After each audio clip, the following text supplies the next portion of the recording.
Ang bansang ito ay gumagastos ng milyon-milyong dolyar upang magmukhang mas mahirap. Ngunit ang dahilan ay napakatalino. Ito si Oman, isang bansa sa gitnang silangan na yumaman sa paghahanap ng langis. Ngunit habang kalapit na bansa, ginagamit ang pera upang magtayo ng mga futuristic na lungsod.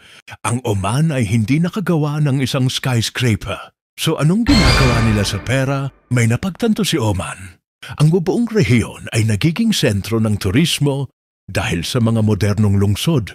Kaya nagpasya silang gawin ang kabaligtaran. Sa halip na mga skyscraper ay mababa ang kanilang itinatayo.